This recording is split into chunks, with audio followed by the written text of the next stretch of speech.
So in light of what's been happening in our country, we thought we'd share with you Mbali's experiences. I'm actually proud of her that she actually decided to step out and finally share her experiences and her story with you guys, because she's never really shared it before with the whole world. So this is Mbali's story of her being a Durban survivor.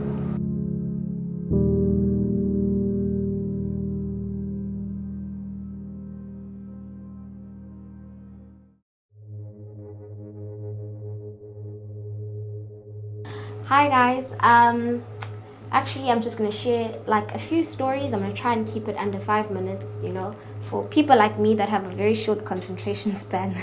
So with what's been happening in our country, the one thing that I've noticed is that it's not into enzeka manje, it's not into qale manje, into kade vele yenzeka. It's just that now as females, I think we've had enough and we're all coming forward and we're just telling our stories and being brave enough.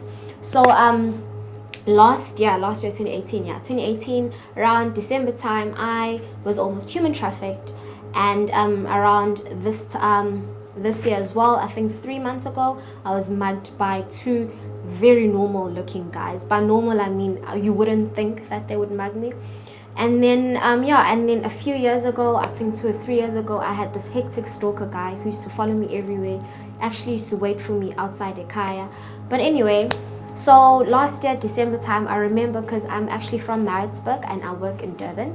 So what had happened was no one was taking me home, because usually people drive me to Durban. So I had impahla zami, and when I got off, where we get off at eThekwini to come take a taxi from town to where I live, I was actually going to work that day. I remember how I was a target from the moment I actually stepped out of Ikombi, where there was this normal looking guy in his probably like late 30s, and when he saw me get out the taxi, again I think because ngangine impahla and because I'm so small in size, I was just an easy target. So what he did was he asked me like ngikhamgaphi, and you know, at first I was like not entertaining him, but then again when I looked at him, he didn't look harmless. He looked like who I would feel safe around. And then and also like when he spoke to me, it wasn't in a flirtatious way. It was just a guy who was walking the same direction as me. So again, I developed like a sense of trust. And I remember how the one thing was, as I was walking to my taxi rank, he said, can I give you a lift? And then I said, no, I'm okay.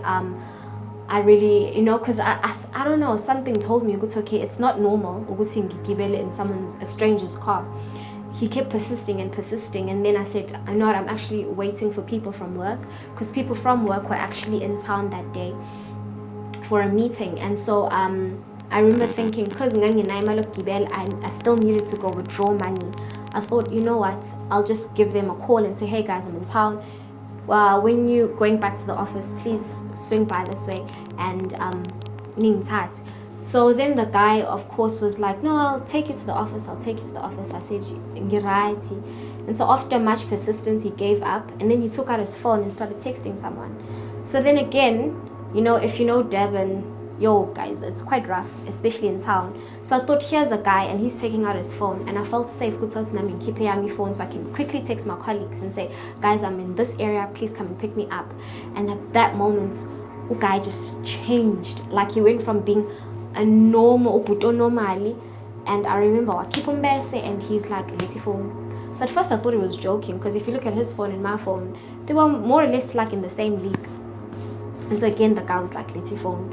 So then, like, I think at that moment, I was just in shock. So then I gave him my phone. So, and then he went away. So then now I'm stuck in town. I have no way of communicating with people and saying, hey guys, this is just what happened to me. So my aim was to walk to ATM, and I walked to the ATM to withdraw money and then go back to the office so I can give someone a call and tell them what just happened.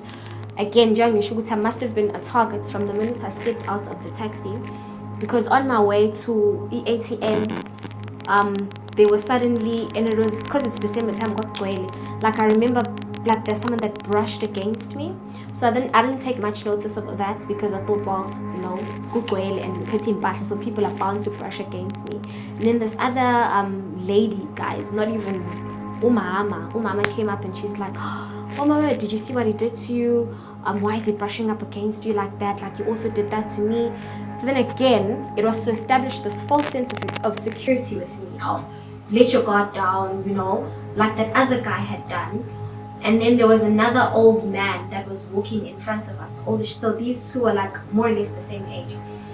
And then what happened was, then because as I say, I'm quite small, it's very easy to Mbali country. So then I suddenly felt someone grabber, and I think for 5 seconds I was very confused because I didn't understand what was going on. Like, why am I suddenly being lifted up? Then they forcefully started dragging me, and then I started screaming, and because I'm thinking, oh my gosh, I'm being taken. And so people literally, guys, I was screaming my lungs out, like no one said aibo, ninzani, kuzani, no one. So I guess I always say some people thought that person was my lover and but yeah, guys, and then the person put something over my mouth, and I remember everything went black. When I woke up, I'm not quite sure how much time had passed, but I woke up and I was in a random car. There was like a needle with some stuff in it, and I remember waking up on this guy's lap. And to cut a long story short, I managed to escape in Emotweni. And yeah, so for me, yo guys, I could have ended up dead. I could have ended up being a prostitute, but by God's grace, guys, I always say it's God's grace that I managed to escape. Again this year, 2 guys, normal looking guys, came up to me. They actually greeted me, they cornered me, again forcefully grabbed my things. And yeah, and again I remember just hearing the Holy Spirit say to me, let your things go or they're going to kill you. And I screamed ngakhala. And I remember there being guys pamgwam where I was walking. There were guys, there was a couple behind me. No one did anything. These guys actually looked at me and said, oh, sorry. So I get you know. So for me, I guess I know that by sharing my story, just a brief summary of my story, I'm not going to stop a rapist from raping anyone. I'm not going to stop someone from being abducted. But I think that with us coming out and speaking, and just hearing my friends as well speak about the experiences that they've had, I think that's the first step into moving forward. And yeah, guys. So yeah, I am a Durban survivor. So yeah, guys, that is just a very brief summary of what happened to Mbali. She actually left out like a lot of details, especially in the abduction story. But by God's grace, she's still here with us and she's safe. And yeah, as she said, like recently this year she got mugged again,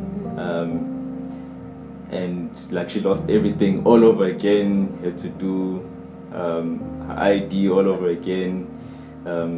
She lost her second phone in a short space of time. Matter of fact, this is what she's been using. This is what she's been using for. I actually don't have a smartphone. Like life has been so life has been so rough. I think with all of that being said, in the end, our only hope is, for me, Jesus Christ. If God could get me through it, I believe He can get our country through it. And to lose hope, guys, I don't think that's healthy. For us to live in a world where we don't see a future, then what's the point of even living? So also as females, I think we also need to because for me with my story, every female asked me, what did I do wrong to provoke everyone? So as females, I think we also need to unite. So if a female comes to you and confides and says, this is what's happened to me, I don't think you have a right to say when wrong to provoke. As we're seeing, rape is not dependent on how I'm dressed. It is not dependent on anything. Human trafficking is not dependent on anything. So yeah, guys, thank you so much for watching our video. Before we close the video, I actually have a special thing for her. Just waiting. Is it food? Because if it's food, watch you something. Okay. There we go. I don't know if you guys will be able to see. No, can't see. So we put the second camera.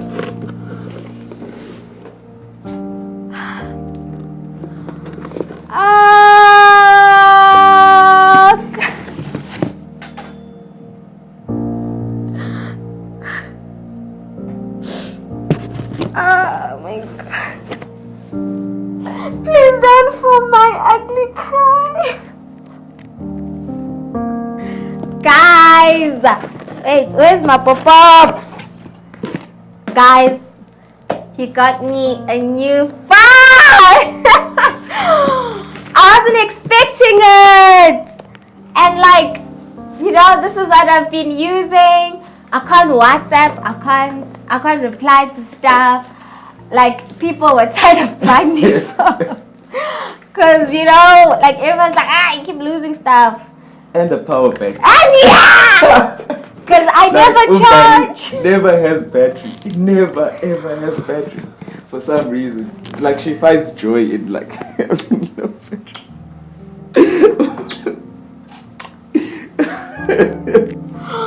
Guys, you got me a new phone.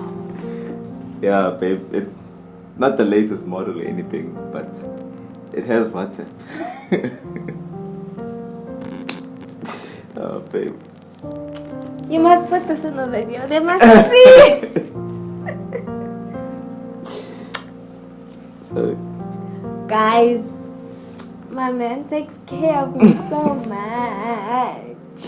Also, I'm looking crusty because I'm sick. Guys, don't judge me. Like, I'm in disbelief. Ngempela. yes, babe. So when you didn't want to go Rika your SIM card today, like I kept forcing Mbali the whole day because I said so Rika SIM card. So it's a SIM swap, sorry, not a Rika. Because we hadn't SIM swapped for the like past month or 2 months or so. And I kept like saying Bala Samba Samba, and like she kept on saying, no, I'm fully. I'll actually put a clip. She was so angry at me, but I forced her. And we SIM swapped so she can use her old number. She's mad. She's very mad. But what's happening? You're being unfair. Why? Because you want to do a SIM swap when you want to do a SIM swap. When I said let's do a SIM swap, you said no. Now because you want to do it. We must all do it. Oh wow, you're turning your neck. I don't want to. She had a stiff neck, by the way. Now you can move your neck. I'm so angry you cured me. I just feel like this relationship, you know? Like I'm not listened to. Babe, we need to do a SIM swap today. But we needed the SIM swap 1 month ago. No, like we're gonna do it today. No! Asam. No! No, we are gonna No! do it. Girl, where's that? No! You can stay here. I'm going to do the SIM swap. I feel violated. Why don't you listen to me? 1 month ago, babe. I needed you 1 month ago. So guys, thanks for watching our video. I have a new phone! It is good to know that there is hope. There are still men that are willing to stand up for us and protect us and say enough is enough. I love you so much. Love you too, babe. Now I can like reply to people.